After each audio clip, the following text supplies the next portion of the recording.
talking about money is not something I really enjoy doing in church. And it's partly because it's just a little bit awkward, but it's also because when I study the subject of money, it becomes convicting. And I don't enjoy that all the time. Does anybody really like to be convicted? Yeah. Anyway, last week we talked about anything that God isn't Lord of will become Lord of us. So we either have this choice, either money will be Lord of us or God will be Lord of our money. And so I invited you into a 4-week experiment. And the experiment is to give all of our finances to God and to let God figure out how we should earn it and how we should spend it, and just submit all of that into his hands and ask him to give us wisdom about that. And that gives, well, it's a good opportunity for me to practice it. And this past week, my wife and I sat down and we were talking about our finances, and I realized that I hadn't submitted a mileage report to the conference in time, and the result is that our finances this month are a little bit tighter than they could have otherwise been. And I get the opportunity to practice. Do I give it to Jesus and say, things aren't as comfortable as I'd like them to be, but I trust you? Or do I take on the stress and anxiety myself? Yeah. So, yeah, I get to practice along with you. Today we're going to be talking about another aspect of this idea of putting the brakes on being broke, and that's just a little bit more. About once a month, my wife and I have this conversation about money, and we found out early on in our marriage that she's better at handling the details about money, and so she does the budgeting stuff, and once a month we talk about it all. You know, the spending and the business reimbursements and the bills and just all the stuff related to money. And I don't know about you, but money it's kind of a stressful thing to talk about for me. And when we have those conversations, I find myself just kind of tense and tight. And I'm not sure if it's because we're talking about the money or because I'm holding my breath the whole time. I'm not really sure, but it's not comfortable to have those conversations. Why do you think money is emotional? And maybe I'm the only one in the room that's emotional about money. Maybe. Probably not. But why is it so tied to our emotions and anxieties? Maybe it's because our hopes and our desires are tied up with where our finances are. And when we look at them, we realize, nope, can't do that. Maybe it's because of how our parents treated money or how we experienced money growing up. Maybe it's because of fears and insecurities about the future, what might happen if we don't have enough. Or maybe it's that talking about money exposes the things that we desire for others to critique. When I do premarital counseling, we talk about money, and we find the different personalities of each of the people in this potential marriage, and one is almost always a spender, and the other one is the saver.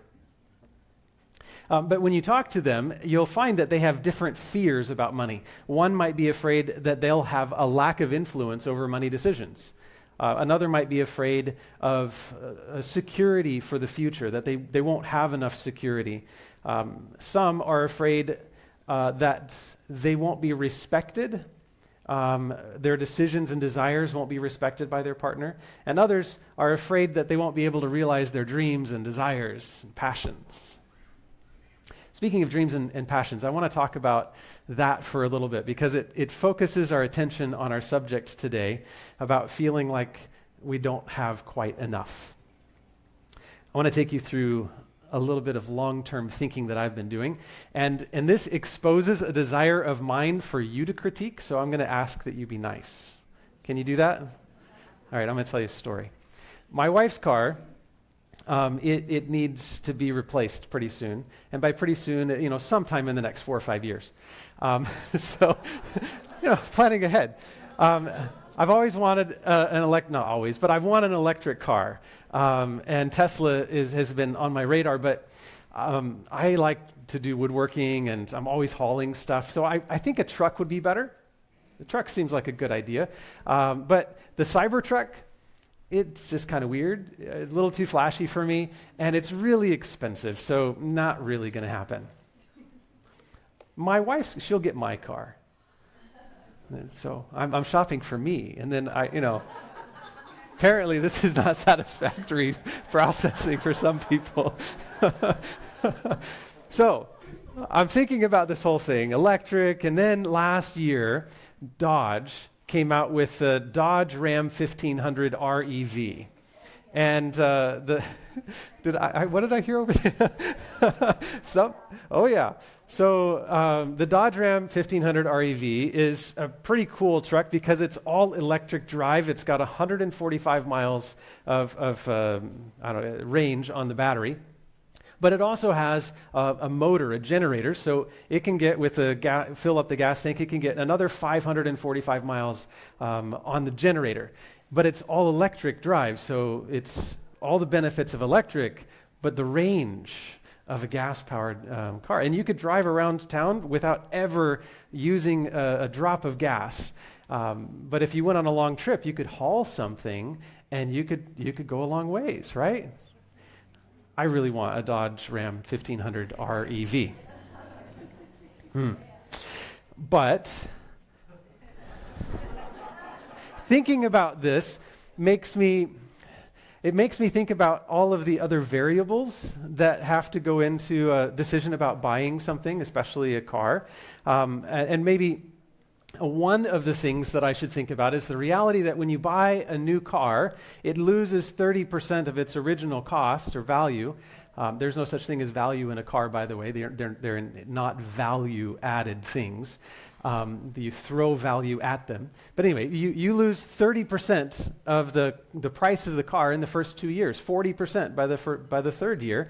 So why not buy a used car that's lost a good chunk of its value and let some other schmuck pay the difference, right? That seems reasonable. So I've been thinking about this Dodge, and they keep pushing the timeline back a little bit. And what's gone through my mind, it was supposed to be out right now. What's gone through my mind is that I might need a car before I can afford this one. I certainly can't afford a $60,000 new truck. And one of the reasons I can't afford a $60,000 new truck is because my dad told me that if your outgo exceeds your income, your upkeep becomes your downfall. And I have priorities. My family has financial priorities. Some of those priorities include faithfulness to God. And so we pay a faithful tithe. Others include making sure my family has clothes and food and a house. Those are important. Christian education is part of our priority list, and so our kids go to Tri-City Adventist School. Staying out of debt is part of our mix of priorities, and saving for the future is also part of our story. I could afford a $60,000 truck if I didn't send my kids to TCAS, if I didn't fund a retirement account, if I didn't pay my tithe. I could afford a $60,000 truck. But my priorities, they have no room for a $60,000 truck. Sometimes our dreams and desires and hopes and wishes fight against what we know is best. And sometimes we do what we know is best. And sometimes we throw caution to the wind and do the stupid thing we really, really want to do. And sometimes we do the stupid thing without even thinking about its consequences.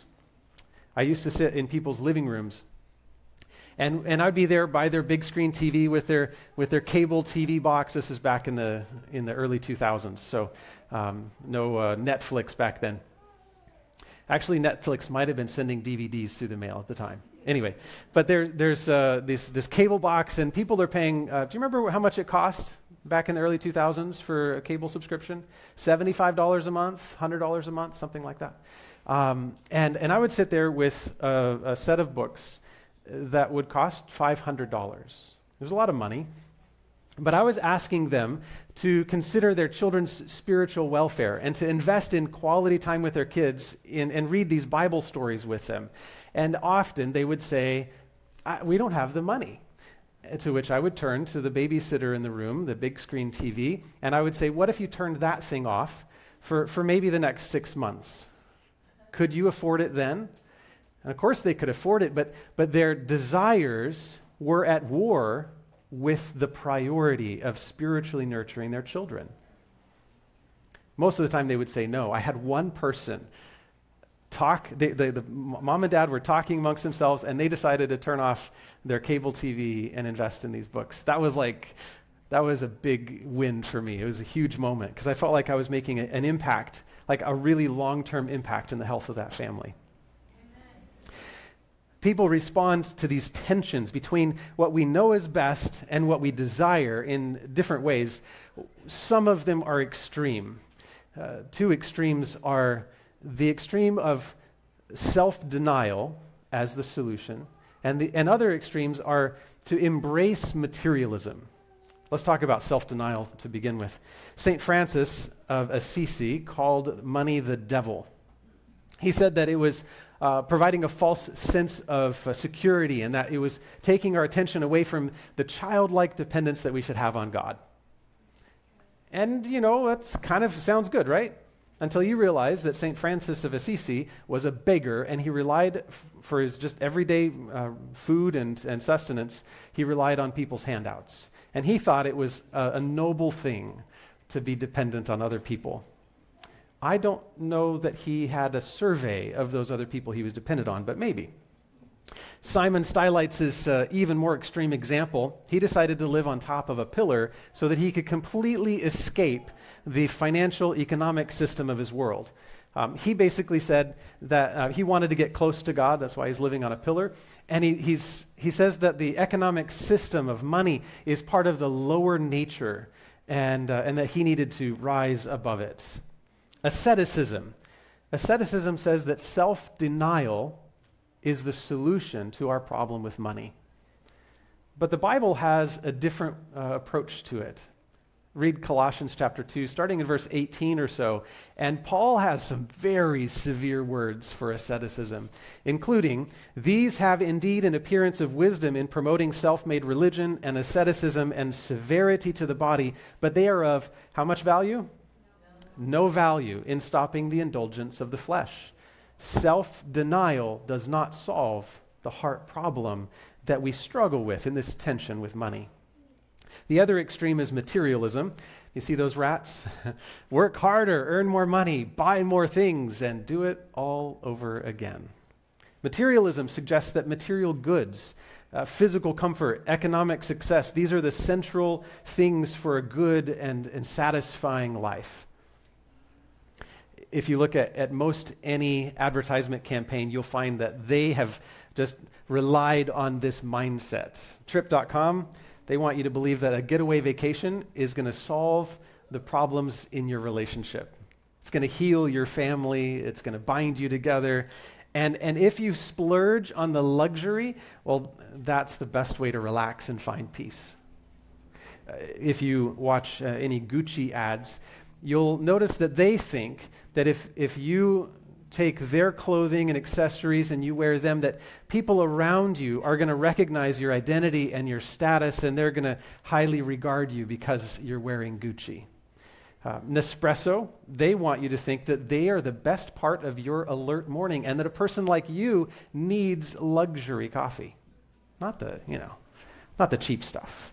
Apple wants you to think their products are going to spark creativity.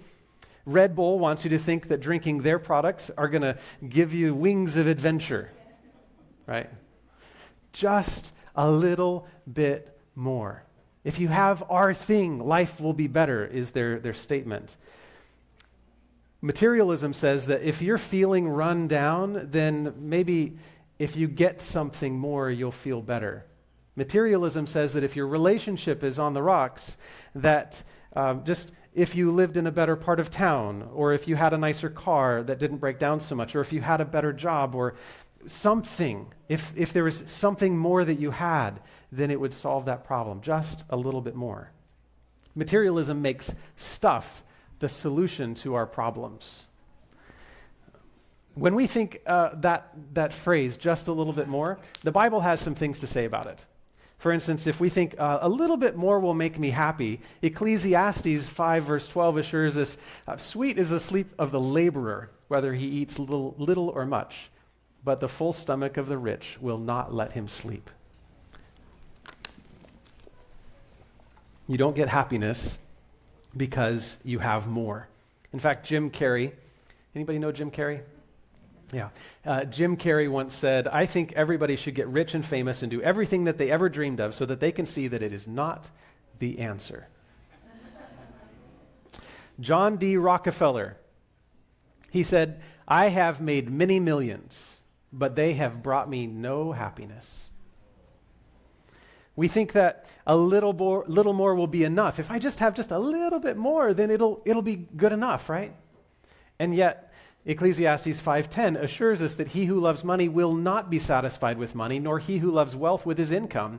This also is vanity. You will never be satisfied with just a little bit more. There's never enough. The more you have, the more you want. When my family lived in a trailer at Auburn Academy, we did not have our own space, and we didn't have very much space, and we wanted more. I wanted a house. I wanted a little yard with a fenced backyard, and when God gave us that, I was very grateful for it for a couple of years, and then I wanted a house that was big enough to have a little office for me. And when I got a house with an office and a little bit bigger yard, my kids wanted a house with stairs. And when we got a house with stairs, I wanted a house without stairs. Getting more never satisfies. One of the more deceptive things that we think about when I want more or just a little bit more is that if I had a little bit more, it would help me focus on God, right? It would clear the issues so that I could focus on God. Or even better, if I had a little bit more, then I would bless the world with it. It would be a benefit to the world. Several of my friends have talked about wanting to get money. And it's always, they're involved in ministry, and they're thinking about the austerity that they have to live under, sleeping on floors in churches, going door to door for not the highest pay, certainly. And some of them just want to be like millionaires so that they can give all the excess. They think that they're going to live on the same amount that they live on when they're sleeping on a church floor, and then they'll have all this extra to give to others so that they don't have to have the same stressors that they had. Those that have made it big, I have a few friends that have done pretty well, and almost all of them have left faith, or their faith is really questionable at the moment. They don't maintain that same value. In fact, Hosea chapter 13, verse 6 says, "But when they had grazed, they became full, they were filled, and their heart was lifted up. Therefore, they forgot me." And that's kind of what happens. Wealth tends to distract us from God. It doesn't double down on our passion for Him. Most of the time, our expenses grow with our income. And besides the distraction from faith, wealth doesn't help the world. It would be nice if we could just throw money at a problem and solve things like food shortages and whatnot. But wealth certainly does not solve those problems. In fact, usually what wealth creates is exploitative towards others. Our pursuit of fashion forces us to employ workers in Bangladesh and Cambodia and Vietnam with small wage, small earnings, forcing them to work long hours in unhealthy working conditions. Wealth is usually a problem for our society. And as a result of our pursuit of materialism, the workers' bodies have become part of our supply chain. We convince ourselves that just a little bit more will help our family. Like if I just had a little bit more, I could pay for this, or my kids could do that. But what's really going to happen is the little bit more requires you to work harder or longer hours or be away from home, and it takes you away from your family. And so instead of getting the benefits that you want, you actually lose those benefits. You disconnect from your family. Materialism seems like a good idea. It seems like a good idea because we are designed by God to respond to the things that materialism has twisted and perverted in our hearts. I'll give you an example. Adam and Eve were created in a perfect environment. And when they were created, God gave them the entire world as a possession. Possessions aren't bad. God designed us to respond to possessions. Not only that, but he gave them power. He said that you have authority over all the birds of the air and all the fishes and all the animals, everything. Fill the earth is what he told them to do. So he gives them possessions. He gives them power. He even gives them pleasure. He says, like, all of these trees and fruit are for you to eat. And then he gave them to each other to enjoy as well. Materialism doesn't create the desires that we have for pleasure, for possessions, or for power. It perverts the desires that God created in us. Here's a key inversion that we have to keep in mind when we think about materialism. God created us to love people and use things, but materialism makes us love things and use people. Looking at materialism from a biblical context, it's easy to notice that it's wrong, it's bad, there's something corrupt about it. But let's just be honest with ourselves. Let me be honest with you. When I walk out of here, and Sunday and Monday and Tuesday and Wednesday comes along, I am going to be bombarded by the myths of materialism. And they're going to push buttons in me and make me feel like that's a good solution. And my guess is that it will do the same to you. We all face this struggle, this tension with money. What do we do? How do we, if self-denial of asceticism isn't the solution, and if materialism, just giving into those desires, isn't the solution, how do we deal with the love of money? How do we learn to experience pleasure without succumbing to lust? How do we hold possessions without becoming selfish? How do we possess power without becoming controlling? Last week, we took the first step in this journey of putting the brakes on being broke, and we concluded that God needs to be on the throne of your life. That's the first step. In the Westminster Catechism of 1647, it says, man's chief end is to glorify God and enjoy him forever. That seems like the right thing. It's the first step to solving this problem, this love of money.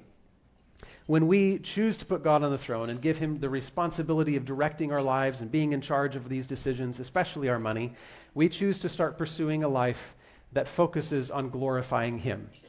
And it's this idea of glorifying God and enjoying him forever that is one of the reasons that Riverview Church has the motto, I follow Jesus.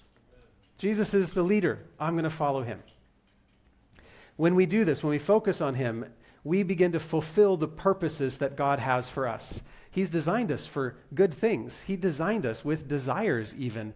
And when we put him on the throne, then those things can start working like he intended to. But there's another step, and I think that we need to keep in mind this second step. We are broken.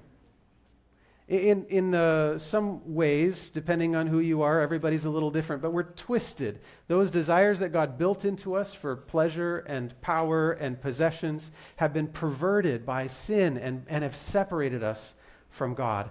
And so when we put Jesus on the throne, that's a really good first step, but he's going to start to touch those areas of brokenness and perversion in our lives, and he's going to start to heal them. And that's the second step, is to let God repair our desires. I'm really glad God gave us the desires that he has. I'm glad that we respond to things like pleasure and power and possessions. I'm not glad that my responses are broken. And I need to bring them to him. I need to allow him to sanctify those things in me. Last week I pointed out that when we put God on the throne, he says that he'll give us the desires of our hearts. And I think when he begins to repair our desires, then the things that we want are things that are good for us. And so he says, delight yourself in the Lord, and he will give you the desires of your heart in Psalm 37:4. But it's not easy to shift our focus when we've had our desires, the love of money and pleasure and possessions and power and all that, on the throne of our lives, controlling us and leading us and directing us how they want us to go. putting God there, it kind of takes some time. It doesn't happen immediately. That change, it just occurs. Like now our desires are completely fixed. So how does God choose to do this? How does he repair us? Obviously, the grace of God is the thing that heals us, but he uses some tools, things that are kind of built into Christianity, to help us to grow and be repaired in those desires. So let's start with power. God chooses prayer to solve our struggle with and perversion of power. Prayer, it allows us to surrender ourselves to God. When we go to God and ask him for help with something, we surrender to his leading and his power.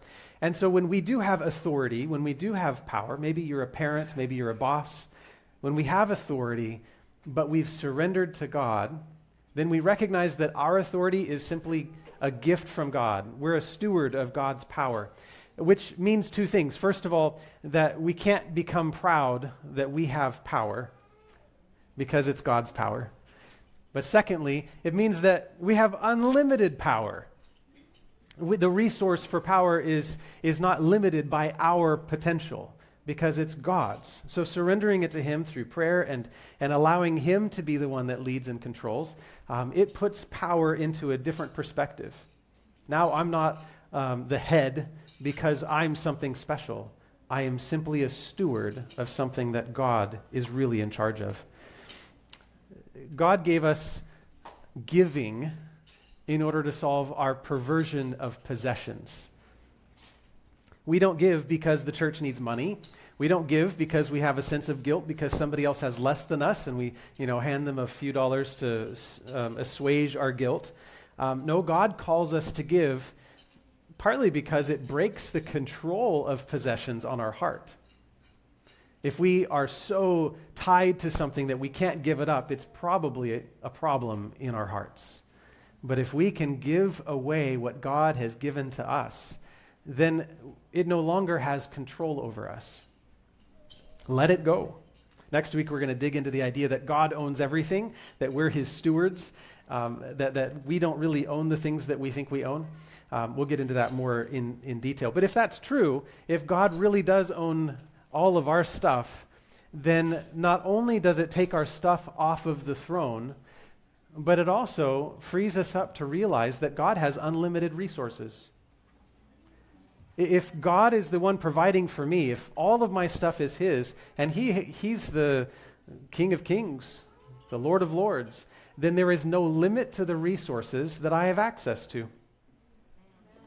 Yeah, it takes, when we give generously because God has given to us, it removes possessions from the throne and allows God to create new desires and also build our faith. To deal with pleasure, God gave us fasting. This is one we don't talk about very often. Pleasure has received such a bad rap in the Christian church. And outside the Christian church too. When people look in, Christianity is often known as the religion of can'ts. You can't do this and you can't do that because God doesn't like pleasure. Pleasure's bad. Pleasure's sinful. But the truth is that God designed us with all the nerve endings and sensors and all the different places of our body so that we can feel and taste and smell and enjoy, hear and communicate. Like God designed us with all of those things in mind. So God's not opposed to pleasure. He designed us for pleasure. When Adam and Eve were first made, God made beautiful people and he gave them to each other. He's the one that provided all that delicious food and said, eat it and enjoy it. He's the one that paints the sky with colors. He's the one that plants the fields with beautiful flowers so that we can smell and see such wonderful colors and such beauty. God wouldn't have designed us this way if he didn't intend us to enjoy it. Have you ever eaten a spoonful of ice cream and said, I want more of that? And then you by the time you finish the pint, you pat your head and you rub your tummy and you say, I don't want to eat any more of that ever again. Pleasure is something that God designed us for, but even good things there can be too much of. And there's certainly harmful things that we experience pleasure from, but that really ultimately hurt us. When pleasure is on the throne, then there is no pleasure that will truly satisfy. And so God didn't design us to be satisfied by those things that we own or those things that we enjoy. He designed us to be satisfied by Him. Nothing can satisfy us other than God. And so how do we solve this problem? Sometimes we need to put aside the thing that we enjoy so that we can refocus our attention on becoming fulfilled by God. A fast is a really effective way of doing that. It refocuses your attention on spiritual things. Maybe it's a food fast. If you're struggling with food ruling your life, then start intermittent fasting maybe. You could do a short water fast, but an intermittent fast, where you're not eating as many meals in the day, can be really healthy for your body. And take that time that you're not eating and maybe devote it to prayer and spend some time refocusing your attention on God. If entertainment is ruling your life, then start an entertainment fast or a social media fast. Take yourself away from those things that pull at your heart and try to rule you. If physical pleasure is ruling your life, then put it on pause for a time and focus your attention on God. And when you come back, put boundaries in place that are healthy and biblical. If substance is ruling your life, go on a permanent fast from that one if you can, and put other things, good things, in their place, and put God back on the throne instead of those things. As I mentioned earlier, when you're going through a process of letting God rule your life, you might make a decision like we did last week to put God on the throne. And then later in the week say, this desire maybe should be on the throne, at least for a minute. God, could you just give me a break? Maybe you need a bathroom break. I'll take over for just a little bit here. Sometimes we do that. And sometimes we leave God on the throne, but the struggle that's in our heart just continues for a lot longer than we'd like. And so here's what I'd like to recommend. Be patient. Be patient with yourself, because God's job in reordering and repairing the desires of your heart might take a little while, and that's okay. And if you struggle in that process, He hasn't abandoned you. Just come back and say, my bad, God, could you please go back on the throne? Please rule my life here. And just keep giving it back to God. And He's going to restore His image in you. And little by little, you're going to grow, and your desires will start to match the kind of character that God has. All of us are on this path, a path of being recreated, being restored to walk with Jesus. Little by little, we're getting kinder. Maybe we're getting more generous. Little by little, we're becoming more patient and wiser. Little by little, we're learning to love. And little by little, our relationship to money is shifting. That's part of the journey with Jesus. If you're struggling with some of those P's, power, possessions, or pleasure, and you're just thinking about all the different things that are impacting your life, I'd like to encourage you to focus your attention, maybe pray about it and ask God how He'd like you to focus your attention, but focus your attention on maybe one. Don't try to take on everything at once. Let time be your friend.